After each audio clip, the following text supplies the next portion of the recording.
এখানে আছি আমার ছেলে বিবেক ঘোষ। হ্যাঁ, তো সোমবারে পুষ্করিণীতে তার মৃত্যু হয়েছে।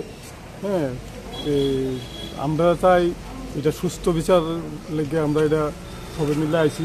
তো এটা এই তার যাওয়ানোর সম্ভব নয়, এই জায়গার ভিতরে যাওয়ানোর মানে 1.5 কিলোমিটার হইব, 1.5 কিলোমিটার হইব। তো এই বাচ্চা 2.5 বছরের বাচ্চা সম্ভব নয় এনে যাওয়ানো। আমরা চাই এটা সুস্থ বিচার হয়, এটা মানে তদন্ত আমরা জানাইছি, আমরা এবার দিছি। আমরা এবার কাগজ আছে পয়সা, তারা এটা দেখবো। আজকে স্যারে বড়বাবু ডাকছে, ডাকছে আমরা বড়বাবু আজকে আমার ফোন করে ডাকছে আর কি। আমার নাম বিশ্বজিৎ ঘোষ, এক ছেলে। সুন্দর না, এটা কত সুন্দরভাবেই একটা আছে, মানে এত দূরে কেন গেল, প্রায় 2 কিলোমিটার বাড়ি থেকে। নীলকমল ক্লাব, পশ্চিম লক্ষ্মীবিল আর কি এরিয়াটা। আমরা পশ্চিম লক্ষ্মীবিল, এমনি নীলকমল ক্লাব ধরো, আমরা সব এলাকাবাসী।